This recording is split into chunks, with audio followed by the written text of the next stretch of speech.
Well, thank you so much, Rolly, and thank you for everyone at TradingPub for hosting actually an interesting concept and event. To crack right into things, uh, let's talk about where the smart money is bringing. This is perhaps the most exciting market I've been in since 2008, really, which was 2 years into Acorn's teaching career, and what a trial by fire. That was a wonderful year for us because we were luckily on the short side of the market, and in July we got the same signals, same red flags telling us that we needed to be extremely cautious. Um, I'd like to I'll take you through some of the thoughts that we had leading up to this big crash, because it was basically since July 26th we have been on the short side of the market, both with puts on the S&P 500 as well as puts on some key companies. And I'd like to show you how we track where the smart money is going, and what led us to, and where those indicators are telling us the smart money is going now. So great question. Um, Obviously, if we're looking at the smart money, we need to look at where the fundamental drivers are of how big the problem is. And obviously, if we actually have a look at at the index, 1 second here, folks. Date and time of the index, and we look at kind of what's been driving it. You see big problems like Greece. Obviously, they owe billions and billions and billions of dollars. So even though they're just a small little country, they represent a big problem, and because somebody has to pay that debt. Now, of course, the bigger problems also that are affecting places like where I'm currently at is the Asian economy. So we're seeing China collapse. We're seeing Brazil potentially going to be bankrupt by the end of the week. These are massive problems. And when you start to get credit tightening, we see massive credit crunch. Companies find it difficult to borrow. Consumer credit contracts. Consumer confidence and spending contracts. Big problems. No longer people can't buy vehicles anymore. People can't buy the same types of snowmobiles. They can't buy those for Christmas. They're not buying new trucks for their businesses, and essentially highly leveraged companies start to go bankrupt. And we're beginning to, and when as the first domino begins to fall, and you start to see these bankruptcies occurring, that's when we get into a really big problem. Even talking to friends who run businesses, friends who are involved in high levels of Fortune 500 companies, they're already going into a completely different mode of not expansion, but protection of their current client base or customer base. So basically, the smart money knows this. They're liquidating. They have been since 2013 on a gradual basis, and that is now coming to a peak now. And this obviously has major implications.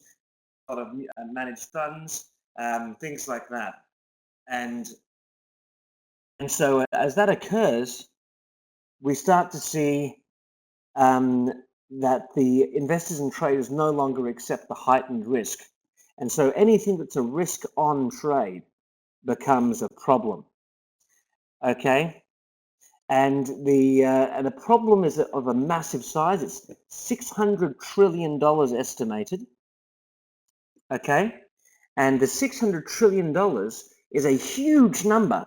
If you want to know just how huge it is if you take the entire value of the worldwide real estate. So all of the real estate in all of the world, added all up together, the amount of speculated value in the economy is bigger than that number.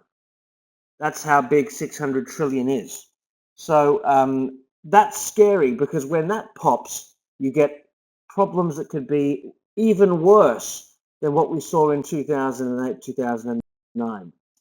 So the smart money also knows this, and investor confidence then just completely comes out, and you see what's happening now is that there's just no bids, there's no buyers, and everything just goes into a vacuum.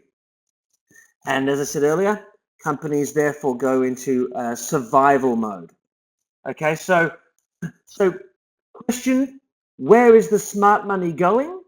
Well, it's going out. And if we want to have a quick look at, if we want to have a look at the technical indicators that we can determine this, simply have a look at HYG. Now, I'll bring HYG up on the screen for you. What it is that this is the corporate. So when smart money favors risk in the market, when the smart money is saying, you know what, this is a good time to be investing in businesses, corporate high yield bonds or the risk on trade goes up. Now, I'd like you to have a quick look here at what the corporate high yield bonds are doing. So for those naysayers that say, you know what, this market's fine. You know, we saw the market plunge back in 2014 and it just rallied right off of it. So, you know, this is just another small drop. Well, I would direct those people to look at the corporate high yield bonds as a starting point.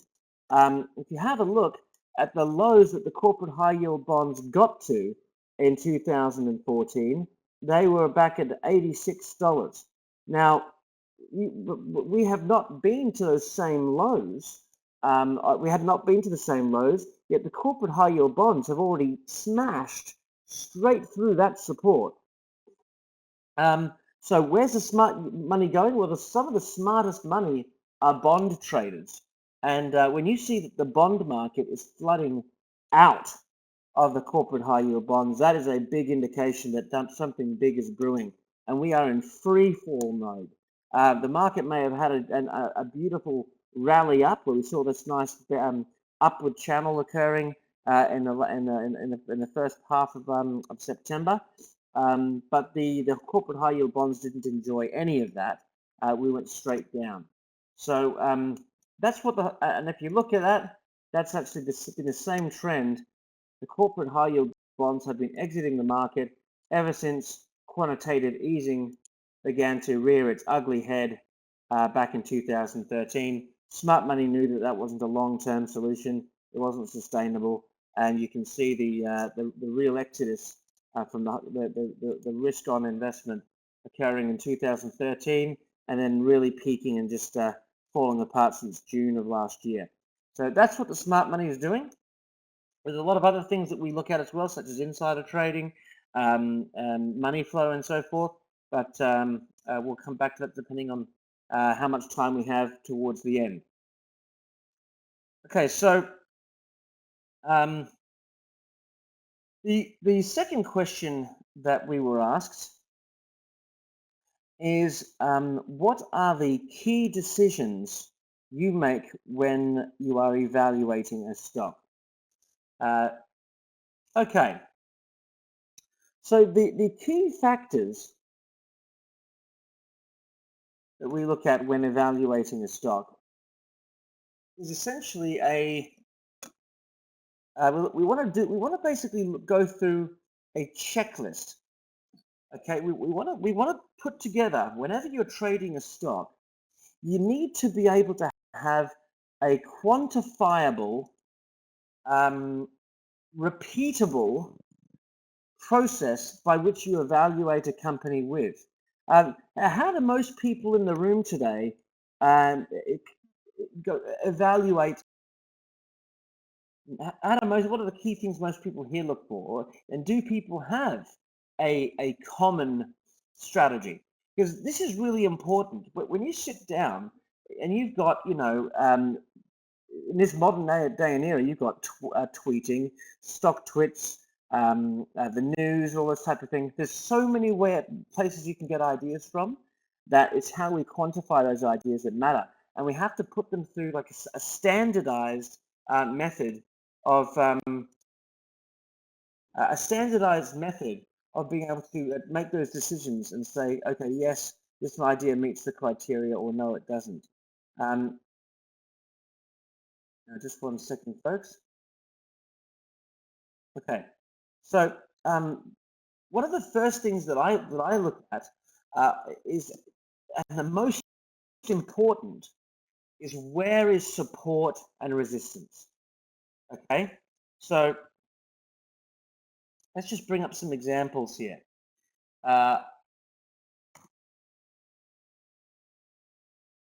So let's lay down some ground rules as to what are the key things we look at and why. Okay, so the first, there's a couple of true statements that we want to lock in. We want to lock in the fact that we do not believe that the market is chaotic. In fact, quite the opposite. We believe that the stock market is extremely well organized, and that the turning point, the market will change direction, or the stock will change direction, actually very well calculated and fairly predictable. So I believe that the market moves in beautiful technical coordination, and what you need to do is you need to predict where stocks will go. You need to understand the patterns that the stock is moving in. Obviously, there are close to 100 plus different technical patterns in the market, and you can't trade them all. Okay, so firstly, what we need to do is we need to understand that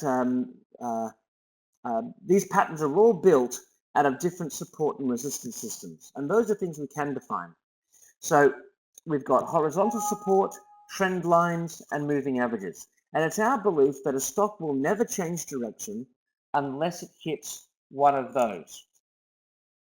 So I'll use Seagate as an example here, actually. STX. Okay. So the absolutely most important thing that I do whenever I look at a stock is I want to look at the stock on the screen and determine what system is controlling the movement. Is it horizontal support? Is it trend line resistance?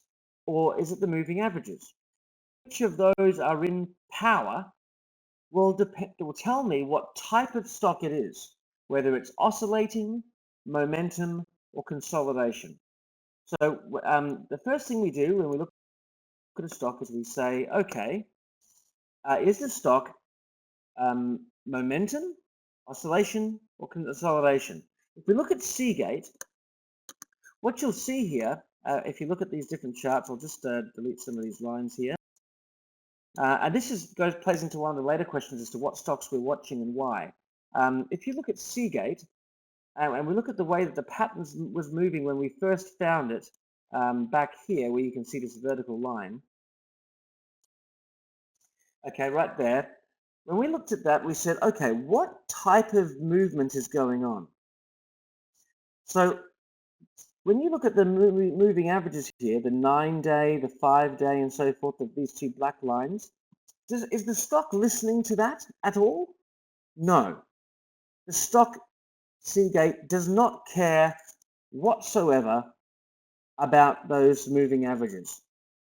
And so immediately, when we can observe that the stock is no longer obeying those moving averages, that tells us that it is not a momentum stock.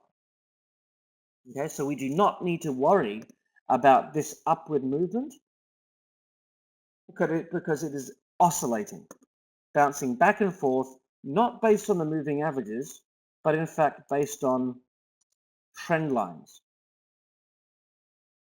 Okay, so then we draw those trend lines on, and we say, okay, well, if it's not moving averages, which trend lines are in fact dictating where the stock goes? And we draw that on, and we say, okay, does that explain exactly why the stock has changed direction or moved in the way it has on all of its turning points. And we can see here that with the exclusion of this one anomaly, yes, it does.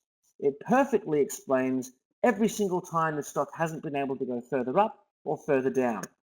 And then we ask ourselves, okay, well, once we have drawn on the lines, then we know the pattern that the stock is in. And then we can take the stock off, essentially. We can take the stock off and see what pattern we're left with. And that then tells us how to trade it. Because when you know what pattern the stock is in, and in my opinion, that is not subjective. If you draw the trend lines on correctly, then the stock is in a certain pattern of a certain type. This pattern would be an upward channel. An upward channel is a bearish pattern. In other words, it is expected to break down to a high degree of probability. Therefore, how do we trade that? Well, there's very specific rules on how we trade that, as there is every other pattern out there. So once we know the pattern, we know, right, we're waiting for the breakdown, and that's where we short.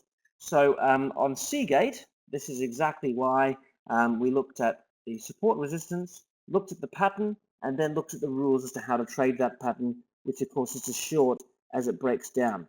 So as it broke down $51, we alerted our students to purchase, that we were looking at purchasing the $45 puts as it broke down through 51, as well as the $40 puts. So those are up now, I think, well over 300–400%. And that was an easy decision to make, firstly, based on support resistance and therefore the pattern. Now, let's apply that same strategy looking out to the larger time frame. So we know in the short-term time frame, we were very bearish.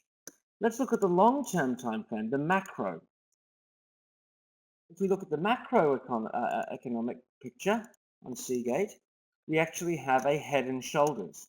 Left shoulder, head, right shoulder, with this kind of declining angle. And you can also see that the trend line on the bottom of the head and shoulders had been hit 1, 2, 3, 4, 5 times. So this was a very strong support line going back to the beginning of January that had just been broken in June. So the demise of Seagate was already underway in June. Just what happened in July is we got another excellent opportunity to take advantage of it as it rallied back up into this resistance. So this strengthened the quality of this trade. So again, you don't need fancy indicators. You need to study support resistance and get this perfect, because it tells you everything you need to know, mostly. So we were at resistance. So on the macro scale, we're at a very strong resistance point at the same time as a perfect short-term short signal. So then what we can also do is we then look at the macro and we measure the distance of from the top of the head, from the bottom of the head to the neckline, and then we can measure where the stock will then go to. So that predicts a drop from 52 down to 35. So essentially, we expect this to be down at 35 bucks. So you pick up some $45 puts when it's at 51, and then you add about, what is that, 15 bucks. You know, that's where you start to look at 1,000% returns. And that's what we expect from this. And if you go back and actually have a look at where this support level then takes us to, you can see that it's actually at a previously key level that has been applicable to this stock in the past. Okay, so that's at larger time frames to confirm, based on support and resistance, what patterns exist there as well. And the final thing, of course, then is looking at whether the trade is justified by the smart money. And when we look at the smart money, my favorite way to assess that is to look at Twig's money flow. Because essentially, when I trade, I don't want my trading to be anything to do with opinion. Absolutely no importance or value in trading, because my opinion is nowhere near as important as the opinion of those at Goldman Sachs. My opinion is nowhere near as important as the functions of the high frequency traders. In other words, what I think, and anyone else really in this room, is going to happen to the market doesn't matter. Even if we're right, and it should happen, doesn't mean it will. What should happen in the market has got nothing to do with what often does happen. I mean, for those of you in here who've been bearish on this market, the reasons why the market's crashing now are the same reasons, a lot of them, why it should have crashed back in 2010. But it didn't. So, so we need to look at measurable things. So patterns, trend lines, support and resistance, these are not subjective. They're fixed in stone. And if you're drawing them correctly, you should always come up with the same answers. And the final thing that we apply to the answer, as I said, is the smart money, to say, okay, well, does the smart money support the pattern and the direction that it suggests is going next? The smart money indicator, Twig's money flow, is calculated by looking at the three most important things that we look at when assessing the true strength of a trend, which is the stock making new highs and higher lows, or if it's a short, of course, the reverse. It also then looks to see if volume is accompanying the move. And then finally, it looks to see if the stock is closing in the top or bottom half in the range. Of course, now these three things I just talked about are usually analyzed separately using indicators such as stochastics, on balance volume, and directional movement. Twig's money flow puts it all together and tells us where the smart money is going. And what we can see here is that as this pattern broke down, we had a significant break to the downside of the smart money, and it's been deteriorating ever since. So this is the final thing I look at when evaluating the stock. Next question. What are the top mistakes traders make when volatility is high? Well, the key mistakes that I think when excitement of any type is high is that people abandon their rules. And I get asked the same question so many times, which is it too late to get into a stock, or is it too late to get into this, too late to get into that, and so forth. Let me give you a prime example. So CHTR is a stock that that I picked as a short here last week, and I just trying to look at what I bought. We saw this breaking. Yeah, so about 5-6 days ago, I believe it was, we bought March $150 puts. Okay, on this one. Now I trade stock and options, so don't let the word put scare you if you don't trade options. But right now I'm looking for the big moves. I think this is an opportunity to make a small fortune in the market. So let's break down what we talked about before. Just to reiterate what we just said. What type of stock is this? Okay, well it's a bit of oscillation and a little bit of momentum here. You can see the moving average was working, was respecting the moving average. Okay, but in the macro time frame, what do we have? In the macro time frame, we have a head and shoulders. Left shoulder, November to January. Head, right shoulder. Okay, we can then therefore we'll measure from the head to the neckline. We're basically looking at a drop to 145. Lo and behold, that's exactly the kind of support area we saw back here. Easy. We have a fairly good idea that in the larger time frame, we're looking at a drop to at least 145. Okay, so but we don't let that get carried away with that. How do we go about playing this trade? So this drops down to support at 178, and so the two ways to play this is to, of course, short the complex head and shoulder, the little bump here. So you're shorting up at 195. You're selling resistance, or the next way is to sell resistance when it breaks down here at 176, which is what we did. So what happens then is people miss the boat, or they look at the trade the next day. They see it's already down to 171, and then they'll say, well, where do you think the stock is going? And I'll say, well, 145.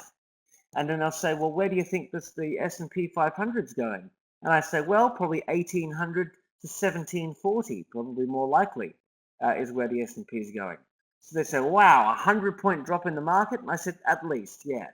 And then what they say is, wow, that's a great opportunity. So CHCR is one you just bought, is it? I say, yes. And then people at the 171 level run in and buy it. Then the market suddenly rallies up. Bang, bang, we're all the way up at 182, well, were earlier. And they go, oh, I've made the wrong decision. I've got to get out. And they get out, and then of course, it reverses and shoots straight back down. So they're doing the opposite of what a trader should do. They're buying puts when it hits support and selling their puts when, or selling their positions, short positions when it rallies back up into resistance. So the major problem is that people get too excited and they forget that no matter what the market's doing, it doesn't change the technicals. High volatility just simply means the market's moving through its patterns faster. It's the same patterns, the same support and resistance levels, but instead of it taking 3 months to play out, it might take 3 weeks. That's it. So don't start abandoning your rules in volatility. Stick to them. So you see your stocks down to 165 and change. You look at that and say, right, if we get a rally up off this smart money support level based off this low, then it's going to probably rally up into its moving average and then crack down again from there. So I'll wait and be patient for it to come up to a technically sound position to short it, then go about doing it. And that's a key thing. I'll give you another example. Again, one of the questions has been, what are the top stocks that we're looking at? So I'm showing you these things as we go along. MHK, Mohawk Industries, we selected this as a put at 195 and sent this out to our students. This has been beautiful. But again, when it was down at 175, because I missed this one myself, I'm in about 15, 16 other companies in puts, long-dated puts, tracing these big moves of 500 to 1,000%. So these ones we picked out at 195, and I missed the boat when it dropped to 175. So again, I thought, damn, I need to wait for it to come back. Even though I think this will have a significant drop, I need to wait for it to come back to a technically sound position. And again, you can probably see all what I've talked about drawn in. You can see we're in a downward channel. We broke down from that. If we look at a long-term chart, you can see we're just breaking through that 200-day moving average. It's a very nice looking trade. What do we do? What do we wait for? We wait for it to rally back up and come back into contact with the moving average, holding it down. And that did that today perfectly. It hit a high of 186.72. And that was the perfect time to then start positioning into something like MHK. So that's the mistakes that people make. The question of what are your favorite indicators for evaluating stocks? I think I probably already answered in describing the previous scenarios. I love using indicators for scanning because indicators can describe what's going on with the charts in a way that is very difficult to do manually. Because if you're trading, I think it's extremely important that you have scans. I don't think I've traded very few anyway, if any, stocks in the last say 3-4 years that my scans haven't given me. I never just sit there and wander through Wall Street looking for stocks that I might just stumble across in the blogs or in a newsletter or in a, or a newspaper, sorry, or a chat room. I mean, the problem with stumbling through Wall Street is it's not that you can't find great opportunities like that, but it lacks any kind of efficiency of knowing what you're looking for. So go and get ideas from places by all means, but I think it's very important that as you build your ideas and repertoire, to then start building your own strategies or adopting strict strategies, whether they're someone else's or your own, where you find stocks using scans. And so therefore, every night, what I do is I build in a list of indicators and technical qualities that that a stock needs to have, and I hit scan. So I'm searching for smart money. I'm looking for the pattern. I'm looking for volume patterns. I'm incorporating directional movement as well as stochastics in some of these scans. These are the key indicators that I'll use to scan with, as well as sometimes ease of movement, rate of change. Those are some of the indicators I also use in these scans.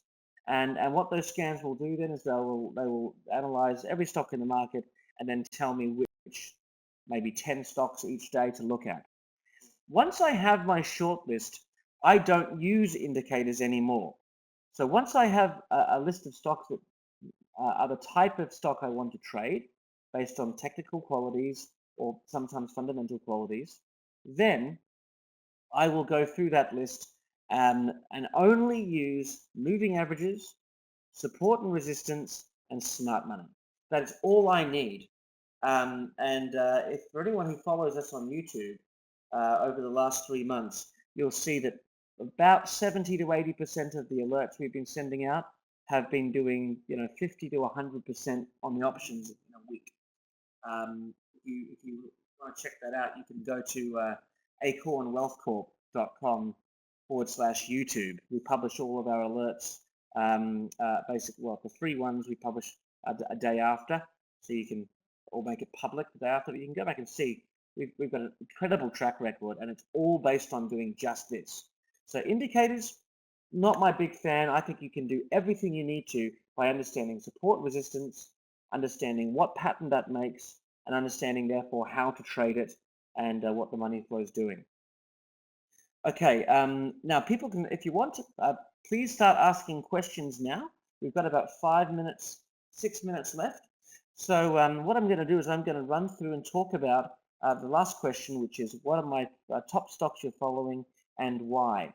So basically, the key thing that I'm looking for is I'm looking for stocks that are incredibly weak on their own merits. See, I don't believe that this is a stock market. I believe it is a market of individual stocks. And I believe that a good trader should be able to make money going long in this market. I also believe that a good trader should be able to make money going short in an extremely bull market, because a good trader relies on strategy, on beta, versus simply buying the market and hoping that the market carries his investment for him. We should be able to make money going counter trend, because our money making skills should rely on our ability to detect individual patterns, because that's what drives the market really. So patterns is everything. So what we need to do is find the most highly profitable patterns and then apply our technical strategies to it. So I think that HUM is an excellent opportunity. Humana. This one hasn't. So what we're looking for is I'm looking for high P/E ratio companies in highly potentially profitable patterns. So HUM, if that breaks down below 170, I think will drop to 130. That's a $40 drop, or 25-30% drop from where we're currently at. Options on that, or the stock itself. And this has got a head and shoulders pattern in the macro scale, and the money flow is still negative. And if it breaks through this 200-day moving average, it'll also be the first time it's actually ever done that since 2013 in April. So that looks great to me. I've talked about CHTR already. This is another one that that we're really proud of, and this is moving fantastically so far. Again, similar scenario. CDK, another of our newest ones. I mean, we're in about 14. Although but this one's one that I mean, gosh, this looks great. I mean, look at this. It's just it's been having insider selling ever since it came onto the market. I mean, that blows me away. How many directors out there would take a company public, and as soon as it goes public, start selling all your shares off? Well, that's what's been happening here, and you can see this is just collapsing. Look at the money flow. It's just gone through the floor, and this could go all the way down to 18 bucks. So I mean, the ones that the position we alerted people to on this one was the February $40 puts, which were $1.25 when we alerted them. I think they're probably up at least 100%. Well, at least 50 to 100% since last week when we alerted them. So CDK looks good. What else looks good? AVGO looks good. Here's another one that I bought last week on the puts. These guys make the chips for Apple. But look at this. This is in the long term. Again, this stock hasn't broken down below the 200-day moving average since May of 2013. Look at where it is now. It's in real trouble. Now, and this is in the semiconductor space, which is in real trouble. Look at the pattern. This is not obeying the moving average anymore. These trend lines, what shape does that make? It makes a head and shoulders pattern. What's a head and shoulders pattern? It's bearish. How do we trade it? We short the top of the shoulder, which we did, and then we look for the breakdown. So from 125, I expect this to break down to at least 105, and so therefore we bought the 105 puts on this one, and this one's doing great so far. Another one of my favorites. So obviously I can't go through all 13, 14, 15 stocks I'm holding, but this is just a taste. So in terms of what we have coming up, I just want to let you know, for anyone who is interested in learning more, this is what you can do. We have a workshop called Finding the Perfect Storm, and this has been the most successful product we've ever launched in the history of our business. This is where we have designed a specific scan that will find these opportunities for you. And again, we're looking, if you go back and look at our track record, they're finding us 300 to 500% returns on a lot of the stocks we traded so far, such as Vegas Sands, Coles, the VIX we bought before this whole thing dropped. This workshop teaches you how to find it. It's 8 hours to find these opportunities, the strategies to trade them, and the checklist of exactly all the things that go into making those decisions work.